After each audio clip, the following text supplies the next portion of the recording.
Yo, what's up mga idol? Andito nga pala tayo ngayon sa Sector Guapo. Dito lang yan paglampas mismo ng seminaryo at mismong harap ng St. Camillus. At bago nga po ang lahat, nagpa-shoutout muna sa atin sa kanilang live si Idol. Siyempre, shoutout po sa inyo lahat, especially sa mga kumakaway na yun. No? Second quarter na nga pala tayo nakarating dito. Ang laban nga palang ito ay sa pagitan ng Kingdom 1, yung mga naka-brown o yellow ba yan? At ang kalaban nila ay ang Team Agos na mga naka-color red.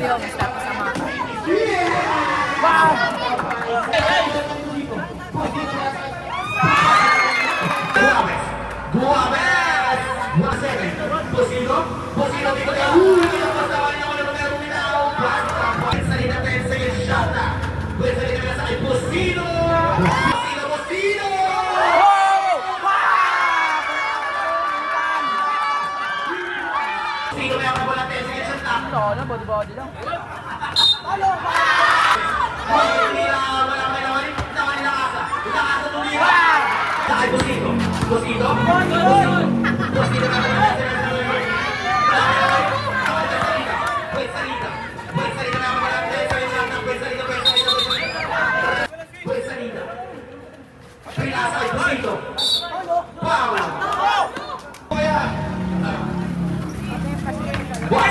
Eight to shoot. Dahil Romero naman sa side Duape. Bosino tumira. Michael Bosino. Pinasa ay Romero dito. Dito. Last 2 minutes. Wow. Kuya Bosino. Foul. Michael Bosino got his third personal foul. 13 foul.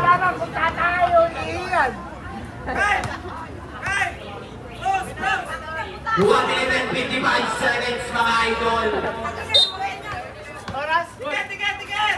Dahil Romero ang bola. Romero, take the shoot. Pinasa ay Duames tumira. Wala yung boss na bali. Nawali ang asap. Bakit sa Bensalida? Bensalida meron po. Bensalida! Wala yung boss na bali. Nawali Duames pinasa ay Romero pinasa ay Castro.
At ang nagwagi nga sa dulo ay ang Team Agos. Grabe din suporta ng crowd sa kanila no? Mapapasana all ka talaga pag ganito yung mga audience mo. Muli po maraming salamat sa pag-imbita sa atin sa lugar na to. Hopefully magkita-kita po tayo sa next season. At abangan nyo po mga idol, ang laro ng Kids Division. Ang laban nga pala ay sa pagitan ng Unknown at SBP na team ng ating kaibigan si Patrick. O abangan nyo yan mga idol Isang matinding bakbakan din yan. Let's go! Basketball highlights.